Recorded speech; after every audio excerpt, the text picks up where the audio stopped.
Good morning, everyone. Welcome to GBall Vision. Today we have our EDC update, and we're going to kick it off with the knives first. We're going to be honing in on the Miguron Curex. Now, I am very familiar with Miguron and their 14C, and I'm very familiar with the Curex knife, as I have the Curex 2 in the premium version. Now, that one's coming in M390 in titanium, but it's got the same exact blade shape, although this one looks way better with the satin finish on it. In this one, instead of the front flipper, you do have the rear flipper and the cutout, and this thing is money for that cutout. You also have great access to that liner, nice micarta handles, and you get a titanium milled clip. And if you go to White Mountain Knives, and these are in stock, you can use code GBall10 and get 10% off this knife. They come in around 60 bucks.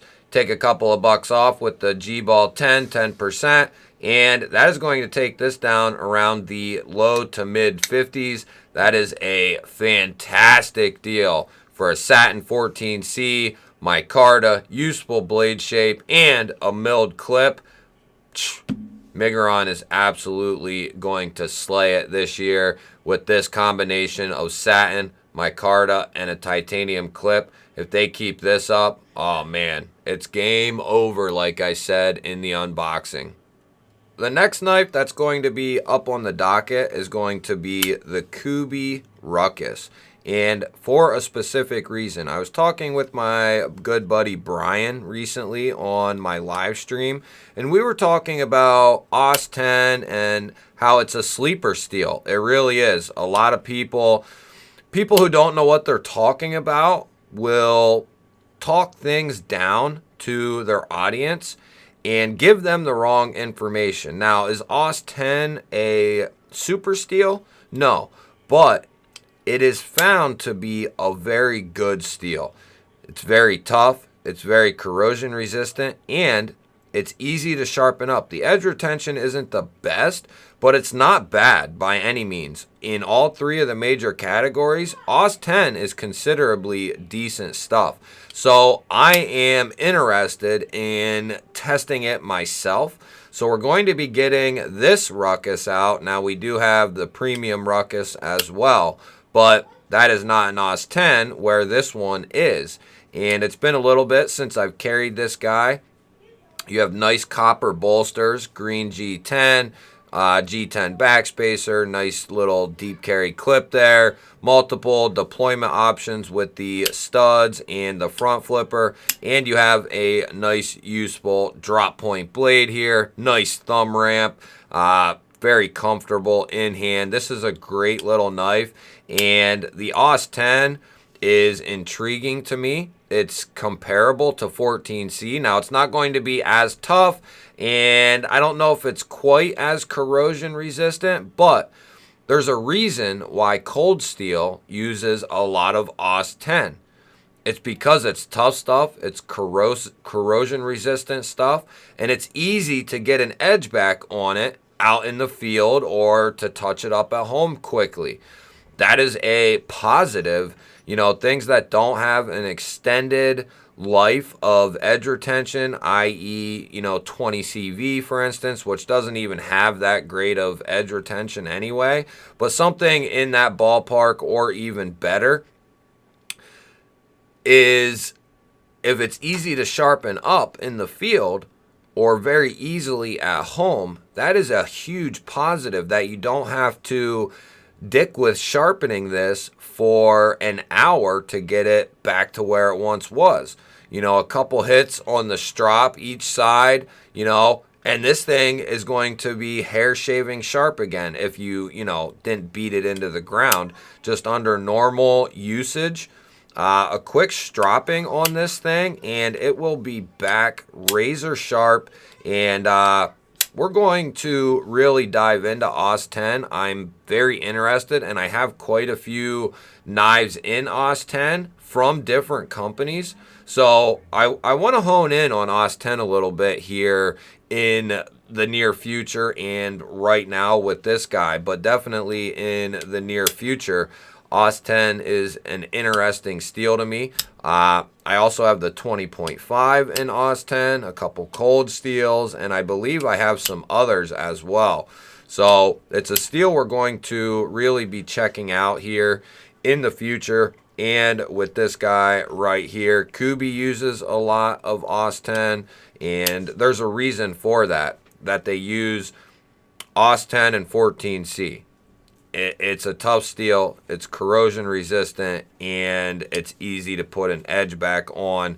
And those are, three of the main components. If it can hold up, if it's not going to get all tarnished and rusted up, and if it's easy to put an edge back on, those are the three major things to someone who really uses their knives. If they can put an edge back on it easily, that is a huge positive, other than taking an hour to sharpen up a super steel. The next thing I want to hone in on is this budget multi-tool. This is something I've had for quite a while. I got this around the same time as I got one from Walmart, an Ozark Trail brand. And they sat right next to each other in my one case. And it didn't take long for the Ozark Trail one to start tarnishing, start rusting, and just start getting gritty, not even being used. This one sat right next to it and is completely fine. Looks great, still looks great. This doesn't have any use on it. It doesn't have any carry time. And these are very affordable. So this is going to be getting some testing over the next week or two. You have pliers. You do have a carabiner if you wanted to use that, and I believe that's also a bottle opener. You also get a can opener flathead deal. You also get, let's see here, a 3D Phillips and a bottle opener. On the other side, you get a saw, which has actually got some nice teeth to it. And then you get your sheep's foot style of blade here with this guy. So it's got quite a bit of capability. Now, it's not going to be locking like some, but these also are very inexpensive. These are coming in, I want to say, under 15 bucks, which is not a bad price point for these at all. And then you get these red aluminum handles here. For the money, if this thing ends up holding up well and doing well, this is a great budget offering for a multi-tool. We'll be doing a in-depth review of this here within the next 2 weeks or so, once we get a better idea of how this holds up and how it does. So that's going to be a multi-tool that we are going to be testing out over the next 2 weeks. And then we have a continuation of some stuff that we've been taking with us and checking out. Now, this is my favorite pouch that I've ever had, as far as a pouch that I can keep in my pocket or in my coat and it not be bothersome. Titanium is fairly light compared to other items, but we have the Big Idea Design pen, which that is going to be coming out of the pouch. We have the Dapper Designs Ion, which that is going to continue getting testing here over the next week or so. And then we have the Olight O-Pry bit driver pry bar combination here, and that is also going to be staying.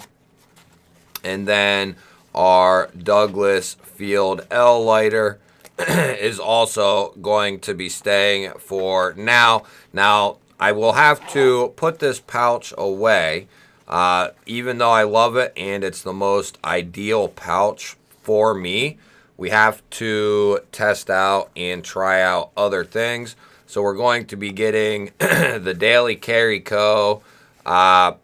Pouch Potato, and this is the mini version. So all you have up here is this zipper pocket. There's no organization in there, so it's going to be the items that you dump in there, and that's what you have with you. So there's no organization, no pockets, no sleeves, no strapping. So that's kind of a semi-downer. If this had like some webbing or something, even for some smaller items, even if you could slide it in from the side or smaller items to stick up and down, that would have been, you know, a huge plus for this thing. I'm still trying to figure out how I'm going to set this up. If you have any ideas, let me know down in the comments. I'm still trying to figure out the perfect way to use this thing. The one thing I do really like about it is it's got a similar profile as the Shadowborn Hanks EMP collab pouch, but it's going to be a lot thinner, almost similar to like a wallet sized. I mean, a little bit bigger, but it's going to be as thin. So, and you have room for a bunch of patches on here if you want to do that and add your own little flair to it. But that will be going into the pocket. I think I'll be able to easily carry this just like this because they're so similar in their size and their form. But we'll be putting that one down here midweek and transferring into this one. I'll do an update in the morning for this guy. And then we are also going to continue on with the off-grid Viper V2. This thing has been performing phenomenally. Love this thing. This is one of the best knives that I've gotten in quite a while. As far as something that's a great user, great size, great materials, and a good price point, this has quickly become one of my favorite user knives in my entire collection. That's how well done and well thought out this thing is. So that's going to continue getting some attention. And then we also are going to continue honing in on the Kubi Bluff here. 14C, you have the crossbar lock. I want to see how this thing continues to do. I have a bunch of Kubi 14C, and we have Miguron 14C to kind of compare it with. And then we also have AUS 10 to kind of put the 14Cs up against and see kind of which one might hold up a little better than the other, you know, that sort of thing. And then we have 154 CM here. So all very comparable steels. They're all kind of in that center of bottom to top on the charts. 14C is considerably tougher and more corrosion resistant, which a lot of people I don't think know that. 14C is a lot tougher than 154 CM is, a lot tougher. And it's more corrosion resistant, and they have similar edge retention. A lot of people just don't know. They hear 14C and they know it's good, but they don't know exactly why it's good in a sense. It is super steel strong. 14C is up there with super steels in its toughness category, and it also could be up there in its corrosion resistance properties as well. It is very high on the charts on both of those categories. Not the best on edge retention, but easy to sharpen up and easy to put a hair shaving edge on. 154 is also easy to put an edge on, so these four knives will be fairly easy to get back into tip-top shape after day-to-day use. So those are the items for this week, and we will be going over and doing some reviewing of some of these products in a short-term sense. We'll probably do that here later on this week. Let me know what you guys think down in the comments. If you like these early morning EDC updates, please let me know.